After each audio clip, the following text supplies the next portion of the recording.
জামালপুরের মাদারগঞ্জে ডিঙ্গি নৌকা ডুবে নিখোঁজ হওয়া সবশেষ শিশুর মরদেহ উদ্ধার হয়েছে। আজ রোববার সকালে উপজেলার হরিপুর এলাকায় ভেসে ওঠে বৈশাখীর মরদেহটি। এই নিয়ে নিখোঁজ ৫ জনের মরদেহই উদ্ধার হলো।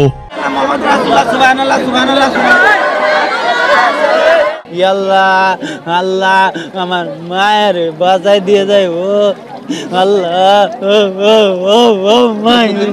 আমি মোটরসাইকেল যাইতেই মোটরসাইকেল কোন ফালাই দিছি গো।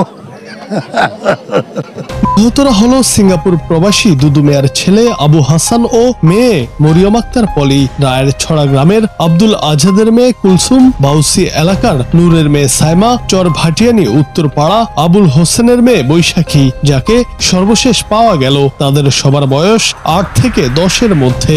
আমরা বেলা ৪টার সময় সংবাদ পাইলাম যে নদীতে পড়ে মারা গেছে। আমাদের কাছে খুবই খারাপ লাগতেছে। আমাদের এই বাংনি আমগর এই নাতিপুতি একসাথে ৫টা জীবন চলে যাওয়া, এটা খুবই মর্মান্তিক ঘটনা, খুবই দুঃখজনক। শুক্রবার ঝিনাই নদীতে ডিঙ্গি নৌকা নিয়ে ঘুরতে বের হয় ৫ শিশু। পরে হঠাৎই নৌকাটি উল্টে গিয়ে ডুবে যায়। এই সময় শিশু ও নদী তীরবর্তীদের আত্মচিৎকারে স্থানীয়রা গিয়ে খোঁজাখুঁজি শুরু করে। খবর পেয়ে ফায়ার সার্ভিসের কর্মীরা ঘটনাস্থলে গিয়ে উদ্ধার করে আবু হাসান, সাইবা ও পলির মরদেহ। পরদিন উদ্ধার হয় শিশু কুলসুমের মরদেহ। আর আজ সকালে মিলল বৈশাখীর মরদেহটি। মারা গেছে হলো দুইজন আপন ভাই বোন, একজন হলো খালাতো বোন, আরেকজন হলো তাদের ভাগ্নি।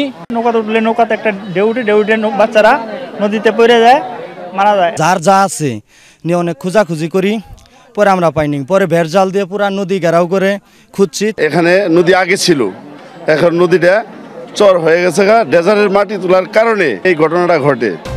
জুনায়েদ আহমেদ, বাংলা টিভি।